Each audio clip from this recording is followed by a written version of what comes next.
জাতীয় সংগঠনসমূহে ভাৰতীয় সংবিধানৰ ৬ষ্ঠ অনুসূচীত তিৱা স্বাৰ্থবোধ অন্তৰ্ভুক্ত কৰিব লাগে বুলি আমি দাবী উত্থাপন কৰি আহিছিলোঁ। কিন্তু আজিলৈকে কিন্তু ভাৰতীয় সংবিধানৰ ৬ষ্ঠ অনুসূচীত অন্তৰ্ভুক্ত নহ'ল।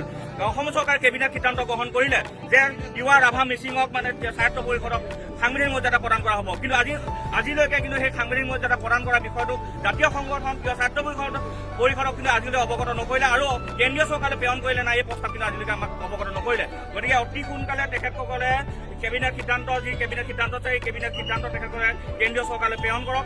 দ্বিতীয় কথাটো হৈছে তিৱা স্বায়ত্ব পৰিষদ ভূমি অধিকাৰ আইনখন আছে, কিন্তু আজিলৈকে কিন্তু তিৱা স্বায়ত্ব পৰিষদ ভূমি অধিকাৰ প্ৰদান কৰা নাই। গতিকে আমি দাবী জনাইছোঁ অতি শীঘ্ৰে ভূমি অধিকাৰ প্ৰদান কৰিব লাগে। তৃতীয় কথাটো হৈছে কি ট্ৰাইবেলক বসবাস কৰা তিৱাসকলক আঞ্চলিক পৰিষদ গঠন কৰিবৰ কাৰণে আমি দাবী জনাই আহিছোঁ। গতিকে আজিলৈকে কিন্তু আঞ্চলিক পৰিষদ গঠন কৰা নাই। চতুৰ্থ কথাটোৱে হৈছে কি অসমত মধ্য অসমত ট্ৰাইবেল বেল্ট ব্লকসমূহ আছে, এই ট্ৰাইবেল বেল্ট ব্লকসমূহ অবৈধভাৱে বেদখল হৈ আছে, কিন্তু আজিলৈকে কিন্তু সেই অবৈধ বেদখলকাৰী কিন্তু উচ্ছেদ কৰা নাই। গতিকে অতি শীঘ্ৰে উচ্ছেদ কৰিবৰ কাৰণে অনুৰোধ জনাইছোঁ।